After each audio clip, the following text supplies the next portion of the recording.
After almost reaching Moscow, Colonel Otto Kumm and his men were in for a bitter winter surprise. The Soviets were launching an unprecedented massive counterattack, and Hitler wanted his Das Reich SS regiment to bear the brunt of the attack. Kumm's regiment had been reduced to scattered remnants. He knew the odds were impossible. Yet when General Model gripped his shoulder and growled, "Kumm, I'm depending on you," there was no hesitation. Kumm resolved to hold the line through the biting cold, frostbitten fingers and dwindling ammunition. They had no idea what they were in for. A few nights later, a blood-caked officer staggered into his tent, his face pale. "I am the last of the company," he gasped, before collapsing lifeless at Kumm's feet. The Soviets were coming, their fury entwined with one of the worst Russian winters in history, an unstoppable force of nature. And Otto Kumm, alongside his dwindling SS troopers, stood as the only barrier between them and total German defeat. Victory was within reach. The final push to Moscow, the heart of the Soviet Empire, seemed inevitable. On December 4, 1941, the men of the 2nd SS Motorized Division Das Reich stood at the edge of the Moscow tramway system. Dirty, unshaven, freezing, and tormented by lice, they were only a city away from breaking the Soviets forever. But war is cruel, and reality was not nearly as grand. By December, the German blitzkrieg's momentum had ground to a halt. After storming across over 1,000 kilometers in just 6 months, the vastness of the Soviet Union finally showed its teeth. Supplies crawled behind the front lines, distances stretched impossibly long, and the Red Army's fierce, unstoppable resistance began to take its toll. Then, a freezing, brutal winter came. Temperatures plunged lower than the invaders had ever imagined. The cold bit into flesh, seized engines, and froze food solid. The Germans shivered in threadbare coats as blizzards howled through their ranks. The illusion of victory shattered on December 9th. The order came down like a hammer blow: retreat immediately. A massive Soviet counteroffensive was imminent, and Das Reich stood squarely in its path. Withdrawal was chaotic and hurried. First across the river Istra, then the river Rusa. They stumbled west, faces whipped raw by the wind. By December 16th, they were forced to abandon ground they had bled for, falling all the way back to Chatsk, 60 miles west of Moscow. This felt more than a tactical retreat. It was a humiliation that stung like salt in an open wound. Part of the retreating German forces, Wilhelm Goebel of the 78th Infantry Division, remembers the harrowing sight, the entire horizon glowing red from the fires of burning villages. The Red Army was advancing, and it was burning all villages and their inhabitants for having welcomed the Germans as liberators. The German front teetered, unraveling like Napoleon's doomed Grande Armée over a century before. The Soviets were finally on the offensive. In the north, General Ivan Konev's Kalinin front smashed into German positions near the Rzhev Hedgehog, slicing through with brutal precision. The blow severed the 23rd Corps from the 6th Corps and the rest of the 9th Army. Critical rail lines at Rzhev, Sychevka and Vyazma came under direct threat. The 9th Army, surrounded and in chaos, dangled on the brink of annihilation. In Moscow, Stalin's appetite for vengeance grew insatiable. Now was the time for a general winter offensive from the Baltic to the Black Sea. He would rip the invaders from Soviet soil and bury them in the frozen earth. For the Germans, salvation was a distant dream. They needed a miracle to stop the Red Army's resurgence. Without it, they wouldn't just lose Moscow in the war. For Hitler, that miracle had a name: General Walter Model. Short, wiry, and relentless, Model carried an unshakable energy that jolted the demoralized troops.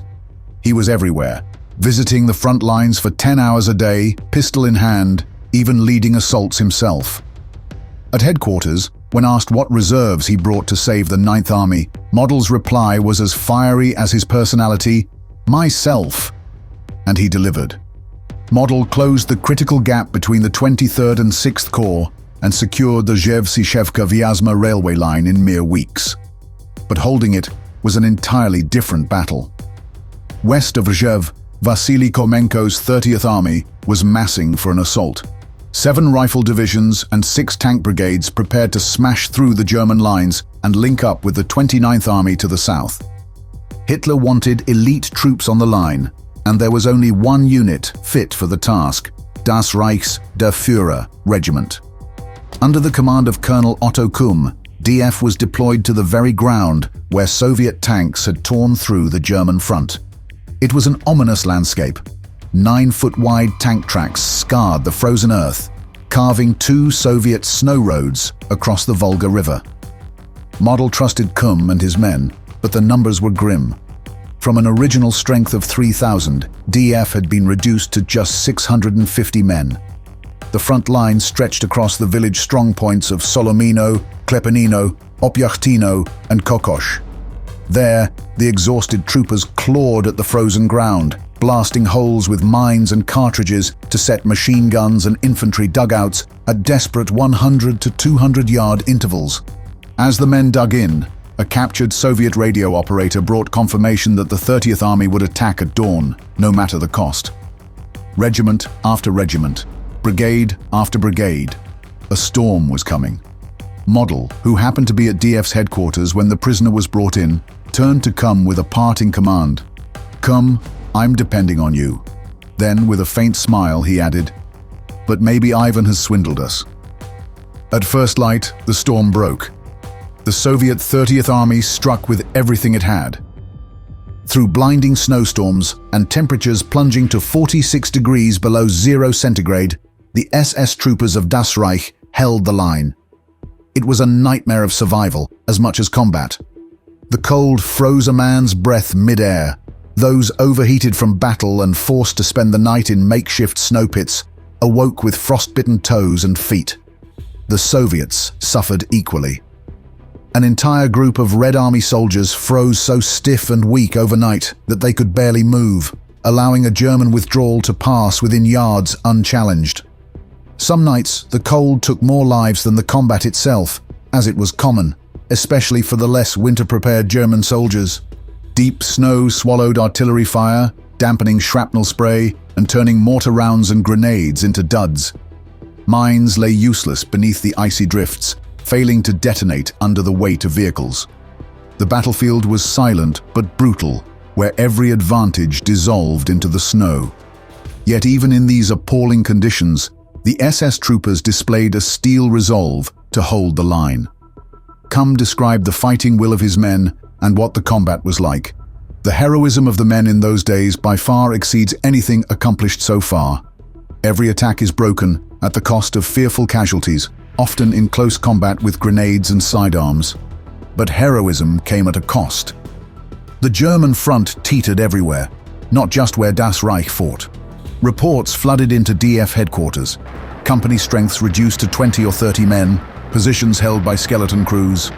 Das Reich itself had lost the last of its Sturmgeschütze assault guns fighting over the past 2 days. Desperation left no room for rest. 32 officers and soldiers from the shattered Sturmgeschütze battery were pressed into service as infantry. The men left behind dug their heels into the ice and snow, holding on with grit alone as the Soviet tide continued to crash down on them. On February 3rd, 1942, the German defense at Opyachtino shattered like brittle glass. 30 to 40 Soviet T-34 tanks rumbled forward, their guns zeroing in on the 10th Company of Das Reich. From 100 feet away, the tanks opened fire, systematically targeting machine gun nests and foxholes. The ground convulsed with explosions as Soviet shells ripped into the earth, entombing men alive. Hours later, a lone figure stumbled into DF headquarters. Rottenführer Wagner, blood-soaked, hollow-eyed, and barely upright, announced the whole unit was lost, collapsed at his commanding officer's feet. Then he was gone. The words hit like a fist. A 1,000-yard gap was torn into the German front line. Kumm sent desperate pleas for reinforcements, but the 6th Corps could offer only a pitiful assembly of 120 cooks, tailors, and drivers led by paymasters. They were the last reserves. They took positions once held by hardened grenadiers. On February 4th, a Soviet tidal wave. Before the fighting began, the Germans could hear the piercing shouts carried by the frigid wind, "Jura! Jura!" The makeshift German company broke almost immediately. They bolted into the snow. Soviet gunfire hunted them down, bodies painting crimson streaks across the snow. The Germans dug in deeper, transforming Klepenino's 8 buildings into fortresses. Holes were hacked into beams, pits were gouged into the floors. Tanks came, pounding the walls to rubble. Artillery screamed overhead for 3 relentless days, the Soviets throwing men and machines at the defenders with maddening ferocity. Somehow they held by grit, desperation, and nothing else. Further east, the Soviet surge crashed through the Kulissenwald. German pioneers, scrambling to establish a new defensive line, were caught mid-work and blown apart where they stood. Soviet troops were within 50 yards of DF regimental HQ. In a last-ditch effort, every available man, radio operators, drivers, staff officers, was thrust into the line. It only worsened. On February 6th, Soviet infantry and tanks smashed into Solomino. The last anti-tank guns were obliterated. Counterattacks meant to blunt the Soviet spearhead failed catastrophically. By nightfall, Das Reich's remnants were gutted. Only 226 men stood. AA 256 was down to 150, and the Pioneer Battalion had just 68 survivors. By February 8th, the Soviets hammered Lebsino with unrelenting fury. Wave after wave of infantry surged forward. German howitzers and PAK guns crumbled into scrap metal, but 3 Soviet tanks burned in return. In Klepenino, 14 unwounded defenders remained. With nothing left to hold, Kumm gave the order to evacuate. A single house still stood among the ruins. Across the front, the carnage never ceased. Nights blazed with artillery fire. Men fought and fell in a grinding nightmare of attrition. Yet even in this hell, Kumm struck back. His counterattacks destroyed 24 Soviet tanks, earning him the Knight's Cross. The arrival of the Deutschland Regiment on February 9th was a welcome relief. Reinforcements were scarce, but 590 elite troops from Das Reich's 1st Battalion brought hope to the ravaged Der Führer Regiment. They disembarked from their troop carriers, hardened faces set like stone, and marched to positions on DF's right. Headquarters was hastily established in Petelino, with regimental command at Petuno. The reshuffling of the German lines thrust Das Reich into the heart of the carnage, the critical sector between Petelino and Lebsino, now nothing but a frozen wasteland. The DF regiment, shattered and hollow, fell back under Das Reich's command, while the battered 256th Infantry Division anchored the right flank.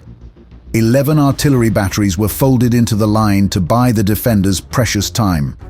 On February 11th, Soviet forces drove German troops out of Lebsino. The village fell, but the Germans clawed it back almost immediately.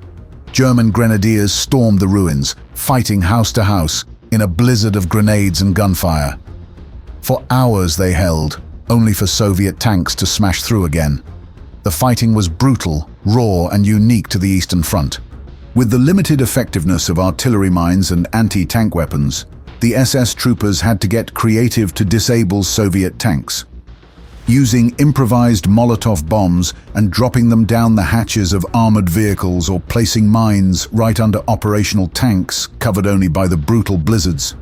Using the weather, the cover of villages, and a fervent belief that there were all that stood between the Soviets and the path to Berlin, the SS troopers of Das Reich weathered assault after assault, despite being thinly spread across several villages. By 1:45 p.m., 5 Soviet tanks burned in the snow, their hulls charred black against the white. But the victory was fleeting. The snowfall masked the Soviets' return that night, and the cycle began anew. Attack, counterattack, retreat, a relentless grind of flesh, steel, and snow. Obersturmführer Buch described the situation. Everything depended on the heavy weapons because the front was only thinly held. We sat in snow bunkers and during the day lay in heavy artillery fire. A pause in the bombardment meant the Russian attack was coming. February 14th brought another Soviet assault, this time supported by 20 screaming IL-2 bombers.